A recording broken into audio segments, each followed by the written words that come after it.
I have a bad oxygen sensor, or O2 sensor, with code P0157, or you could have code P0158, both which either indicates a low or high circuit voltage causing a problem with the air-fuel ratio, which means you won't pass your emissions test. So, I'm going to show you how to remove a stuck, seized, or stubborn O2 oxygen sensor on this Chrysler 300, Dodge Charger, or Magnum vehicle, but the process is the same for most other vehicles. Now, many times, people, for the most part, will say, it's easy to remove. You only need a wrench. Yeah, that may be the case if the vehicle is like a few years old and where you live doesn't have bad weather. Otherwise, it is not that easy to remove unless you use some extra tools and supplies. Speaking of which, these are all the tools and supplies you will need to do this job. Again, not just a wrench, but specifically, if necessary, a torch, penetrating oil, and more. There are around 20 items here to gather. I will put them all in the description for easy reference. If this video helps, please tap on the like button and subscribe for more cool videos like this, as it's always appreciated. Then, let's start. So, after lifting up the car with a floor jack or car ramps, let's go underneath the car. Remember, this O2 sensor is downstream, aka after the catalytic converter on the exhaust pipe, and specifically on this vehicle, Bank 2 Sensor 2, the oxygen sensor that needs to be replaced, is located on the front passenger side, under the car. Downstream is always under the car. You can do a basic search to see what code you have and then determine the location of where the O2 sensor is that needs replacement for your specific vehicle. Then trace the wire harness to the end of its connector. You'll see a clip right here. So here is a new O2 sensor. It looks slightly different, but it is a little short, the wire harness. But don't worry, you'll see later during the installation how I'm able to make this work even though the wire harness end is shorter. Anyway, now I'm going to show how to disconnect this sensor clip. As you can see, I'm struggling. It's not as easy, and just pressing on this clip and releasing is not working for me. There's probably years of grime or crud on here, which is why it's hard for me to push on.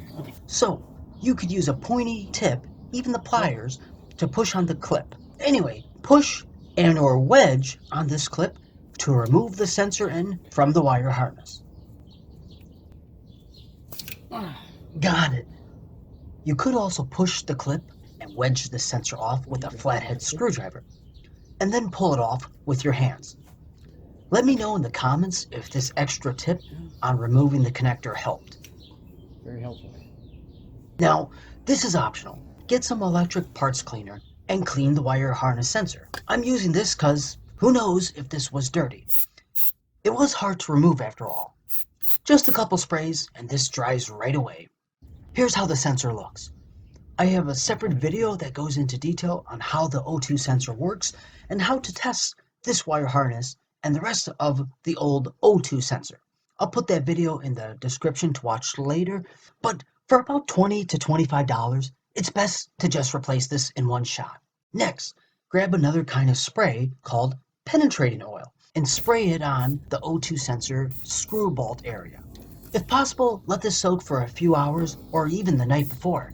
This will make removing it easier as you're allowing the penetrating oil to work its way into the threads inside of the O2 sensor. Now to finally work on this stuck O2 sensor. First, turn the car on for like 10 to 15 minutes to heat it up, then turn it off. Now grab a hammer and just tap on it lightly. I'm trying to remove any stubborn rust or corrosion on here, whatever makes this easy to remove. Now, what you could do is cut the wire as close to the O2 sensor and then put a 22mm deep socket on here and turn with a ratchet or cheater pipe for extra leverage. But I'm going to take this out and do further testing with this to see if I can fix it. I'll put that video in the description below. But again, for about $20, it's best to just replace this. Now, I'll show other various ways to remove this stuck seized oxygen sensor. And let me know later in the comments what tool or combination of tools and supplies you used to get this O2 sensor off. First, I strongly recommend heating this up with a torch for a few minutes. Next, use the back of the wrench and just lightly tap it. Next, this is a 7/8 wrench. However, it would be preferred if you use a 22mm wrench instead for a tighter grip. To remove this, or you could also use one of these. They make a special removal tool. It's offset and looks like wrench, but fits on a ratchet, and this way you don't have to cut the wire. It's also standard at 22mm or 7/8 inch. A very helpful tool. The longer the ratchet is, or breaker bar, the better. The hammer, kind of hit it. Now, really, what you're going to wind up doing is using a combination of the wrench, offset adapter, ratchet, a hammer, and heating this up with a torch, and repeating the process. Eventually, it will get loose. One other crafty idea you could try is using a bottle jack or floor jack. I've used this before in other videos to remove other hard-to-turn nuts and bolts, including stuck wheel lug nuts. I'll post a link to that in the description as well. Now, it's best to place a ratchet with a deep socket on here, but that means you'll have had to cut the wire off previously. Again, I'm not going to do that because I want to test this later. Now, I put the offset adapter on. It's not the best angle to jack this up, but I might have got it to budge a little bit more. Making good progress. I might heat it up again and use the wrench, but while the adapter is on, I think I'll try to remove the oxygen sensor with the breaker bar.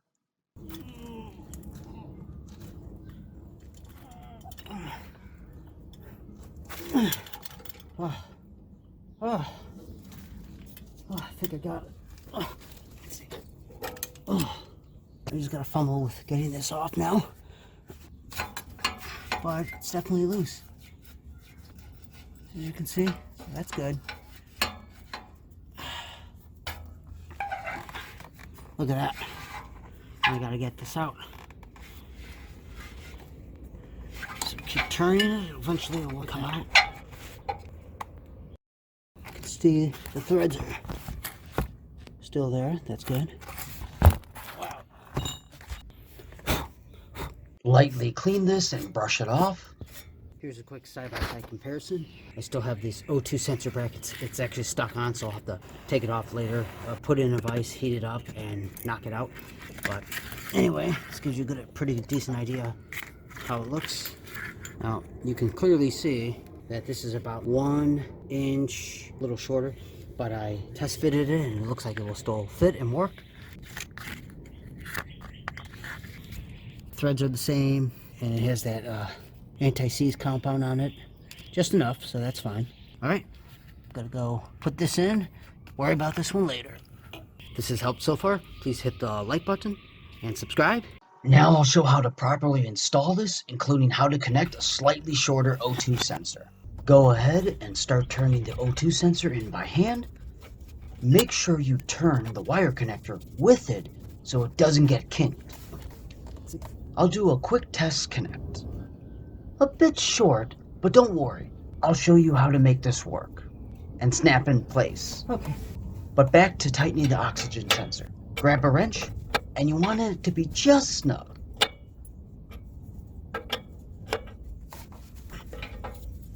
Okay. Nice and snug. Okay. As you can see, look at that. This almost fits, but I'm putting a lot of tension on this wire. See that? Almost snaps and closes, but it's off by just about 1/2 inch, so nothing to worry about. Just cut the zip tie right here. There we go. Now let's see, let's put it right here, snap that in. Okay, slide a zip tie under here, wrap it around, tighten it, cut it. I'll put another zip tie here. Cool. Next, go turn on the car and drive for a few miles, and the engine light code should go off, which will make the emissions police quite happy. You still may have to use an OBD2 code reader to delete the stored code. Other than that, just make sure you have all the tools and supplies I mentioned so you don't struggle and get this replaced within an hour. Those will all be in the description below, and I'll put the other many helpful videos I mentioned in the description below. Please hit the subscribe button and like button if this helped, and then mention your personal thoughts on doing this oxygen sensor replacement in the comments section. Always think how you can help others out and do it. And I'll see you later, and have a great day or night.